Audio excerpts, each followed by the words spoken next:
ప్రసిద్ధి పుణ్యక్షేత్రం కనకదుర్గమ్మ సన్నిధికి చేరుకున్న డిప్యూటీ సీఎం పవన్ కళ్యాణ్ అమ్మవారి మెట్టు శుభ్రం చేసి పూజ చేశారు. దుర్గమ్మ దర్శన అనంతరం ఉప ముఖ్యమంత్రి మీడియాతో మాట్లాడుతూ సెక్యులరిజం అన్ని వైపుల నుంచి రావాలన్నారు. సాటి హిందువులు తోటి హిందువులను తిట్టడం ఆక్షేపణీయమన్నారు.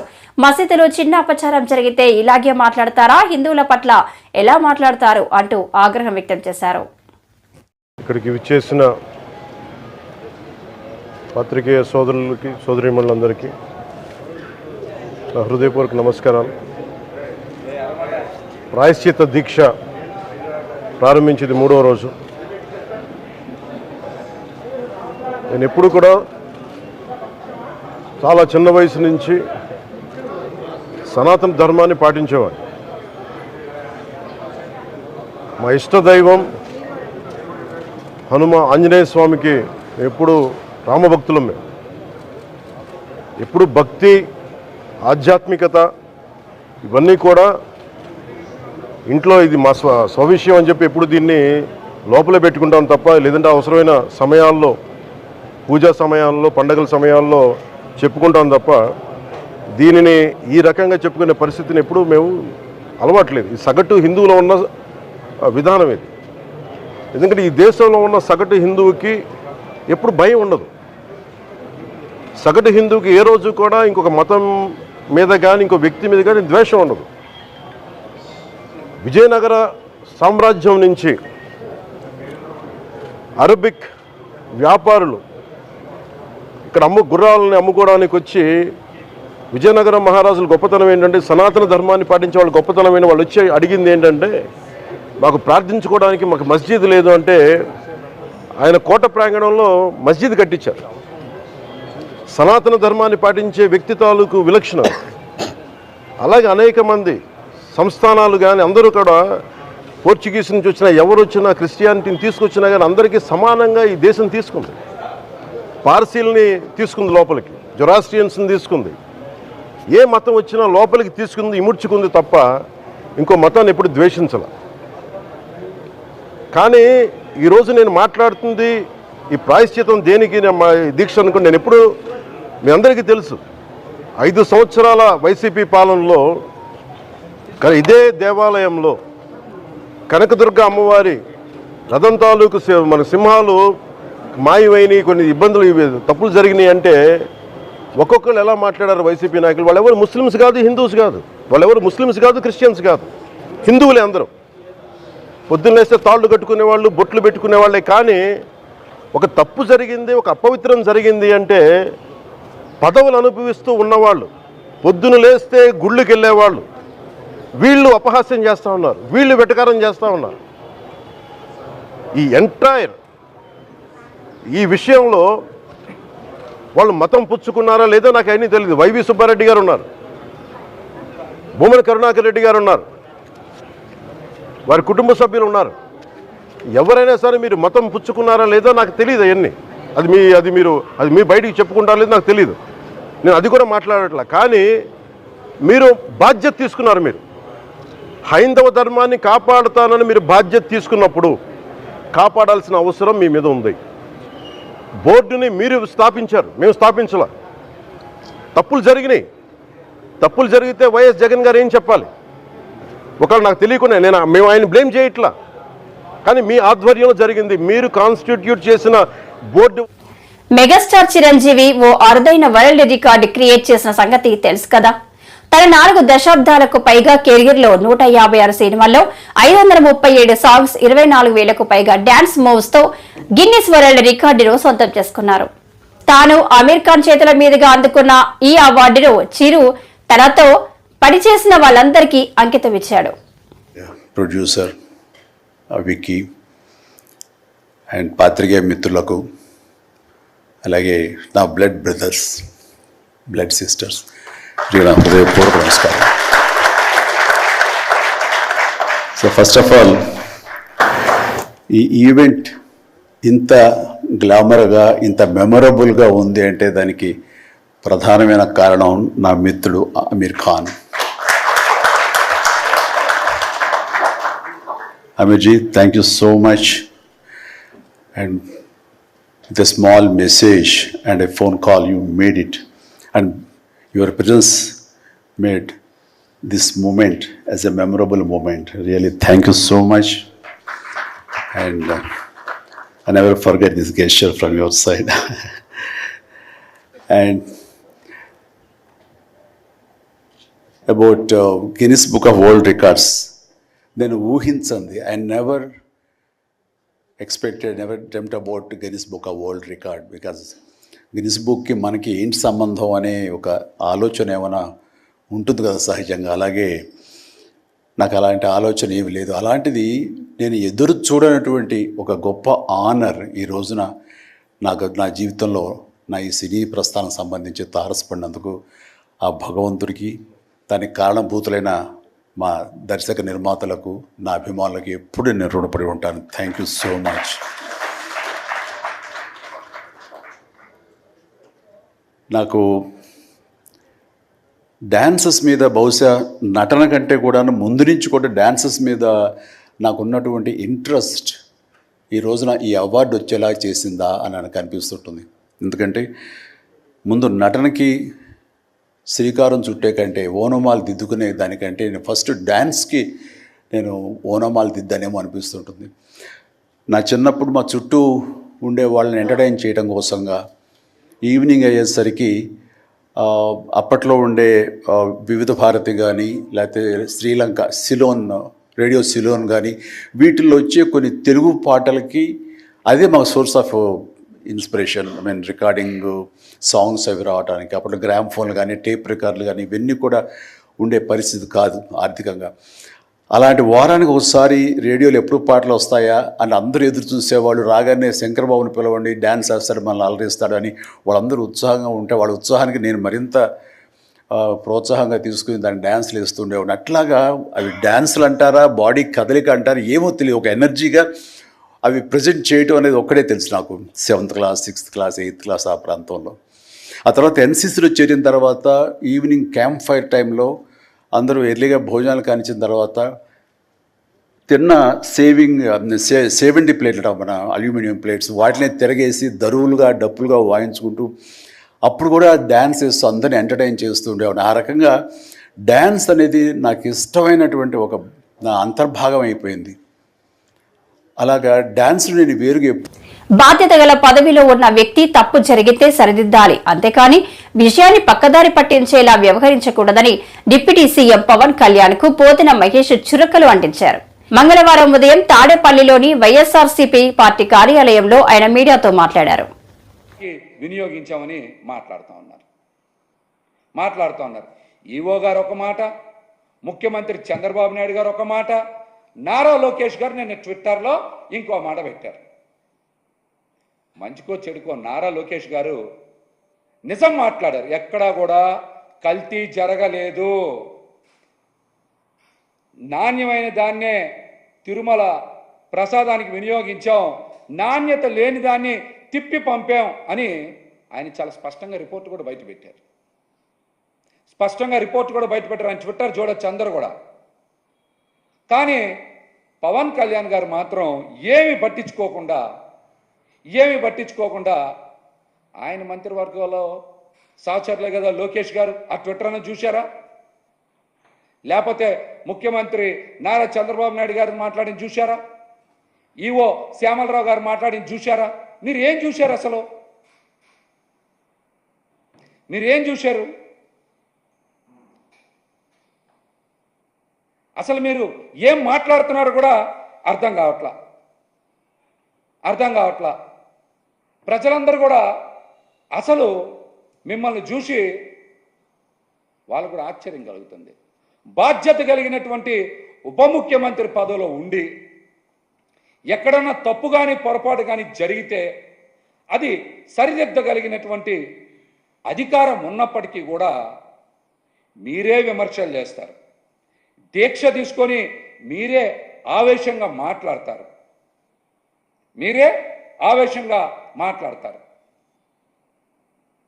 అసలు దేనికోసం ఇదంతా చేస్తూ ఉన్నారు? మాటకి ముందు మాటకి వెనక సనాతన ధర్మం, హిందూ ధర్మం అంటున్నారు. సనాతన ధర్మం మీద, హిందూ ధర్మం మీద మీకు గౌరవం ఉందా? భక్తి ఉందా? నమ్మకం ఉందా? ముందు ఈ ప్రశ్నకి మీరు సమాధానం చెప్పండి. సనాతన ధర్మం మీద కానీ, హిందూ ధర్మం మీద కానీ, లేకపోతే హిందూ దేవుళ్ళ మీద కానీ మీకు నమ్మకం ఉందా? గౌరవం ఉందా? భక్తి ఉందా మీకు? చెప్పండి మీరు. ఒకసారేమో నేను బ్యాప్టిస్ట్ అంటారు, ఇంకొకసారేమో గొడ్డు మాంసం తినచ్చు అంటారు, ఇంకొకసారేమో మా నాన్నగారు నాస్తికుడు అంటారు, ఇంకొకసారేమో మా పిల్లలు ఆర్థోడాక్స్ క్రిస్టియన్స్ అంటారు. అసలు మీరు ఏ ధర్మం పాటిస్తారు? అసలు మీకన్నా స్పష్టత ఉందా లేదా దీని మీద? మీరు సమాధానం చెప్పండి. దీనికి మీరు సమాధానం చెప్పండి. మీ కుటుంబ సభ్యులే సనాతన ధర్మాన్ని ఆచరించినటువంటి వారిని మీరు పెట్టుకొని సనాతన ధర్మం గురించి, హిందూ ధర్మం గురించి మీరు ఉపన్యాసాలు ఇవ్వడం ఏంటి? దీనికి మీరు తిరుమలలో మీరు చేసిన పాపాలు వక్ర భాష్యాలతో తుడిచిపెట్టలేరు జగన్ రెడ్డి అని టీడీపీ నేత పట్టాభి సీతారామయ్య అన్నారు. ఈ మేరకు టీడీపీ ప్రధాన కార్యాలయంలో ఆయన మీడియాతో మాట్లాడుతూ వైసీపీ ప్రభుత్వంలో తిరుమల దేవస్థానంలో చేసిన పాపాలు చాలా ఉన్నాయని ఆయన మండిపడ్డారు.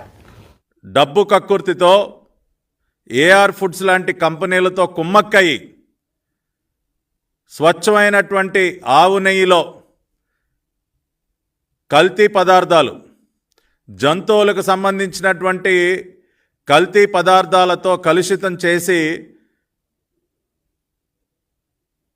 స్వామివారి ప్రసాదాన్ని కూడా ఆ రకంగా అడల్టరేట్ చేసినటువంటి ఈ క్షమించరానటువంటి పాపం, దీనికి సంబంధించినటువంటి వాస్తవాలు బయటకు వచ్చేసరికి ప్రపంచవ్యాప్తంగా ఉన్నటువంటి హిందువులు మాత్రమే కాదు, అన్ని మతాల వారు కూడా నిర్ఘాంతపోయారు.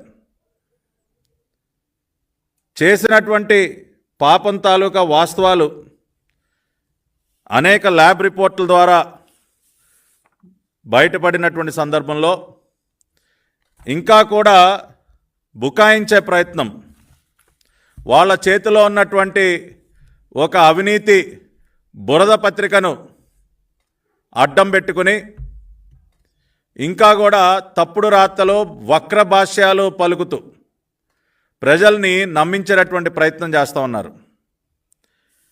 ఏదో అసలు ఏఆర్ ఫుడ్స్ వారి ఆ అడల్టరేటెడ్ గీ ఏదైతే ఉందో, యానిమల్ ఫ్యాట్స్తో కలుషితమైనటువంటి ఆవు నెయ్యి ఏదైతే ఉందో దానిని అసలు వాడలేదని, వాడకుండానే వాడినట్లు ప్రజల్ని మభ్యపెడుతున్నారని నానా రకాలైనటువంటి తప్పుడు రాతలు రాస్తూ ఉన్నారు.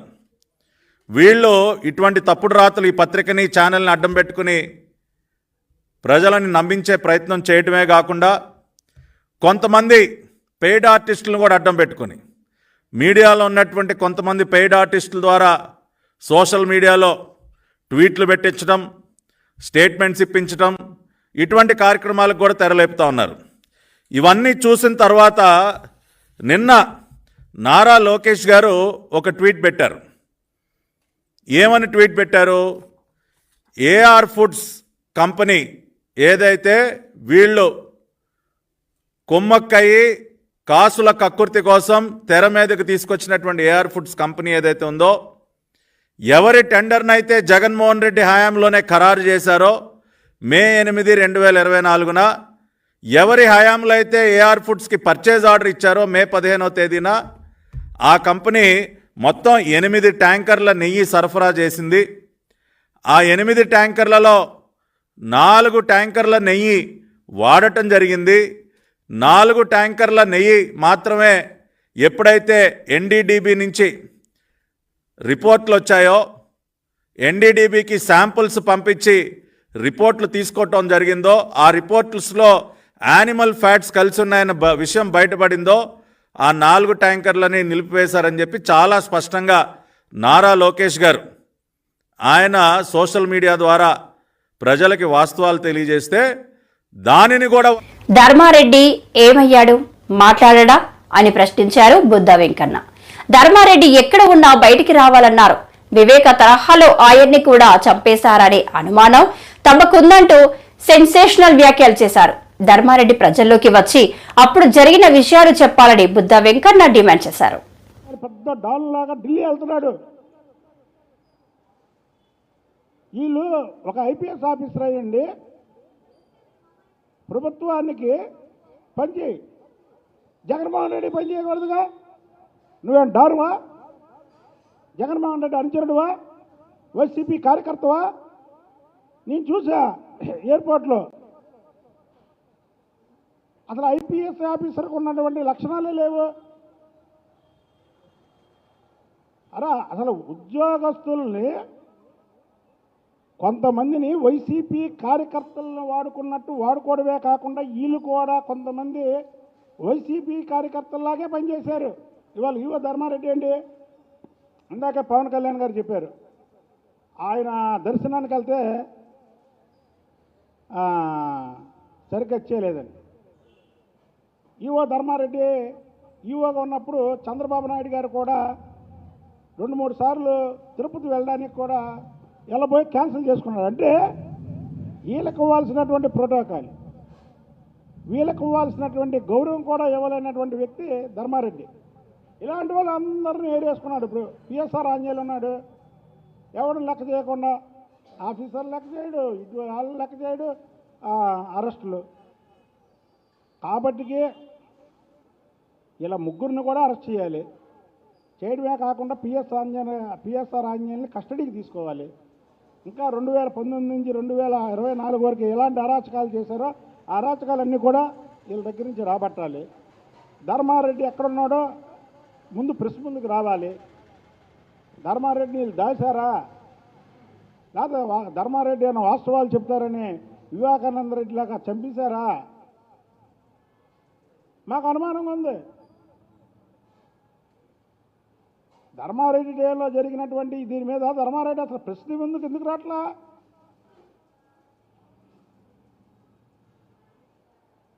కాబట్టికి ప్రజలకు ఎన్నో అనుమానాలు ఉన్నాయి.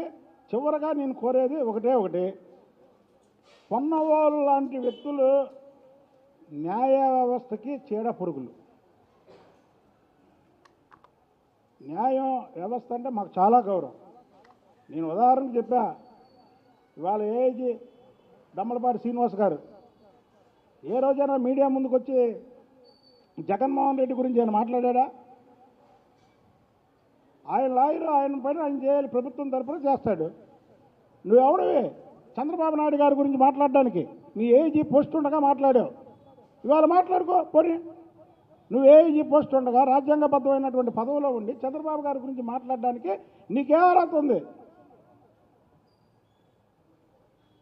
కాబట్టి ఇలాంటి వ్యక్తుల్ని సుమాటాగా తీసుకొని ఈ కేసుని నిన్న మాట్లాడినటువంటి పందుకో గురించి, పందుకో బంగారం అన్నందుకు నేను జస్టిస్ని కోరుకుంటున్నాను.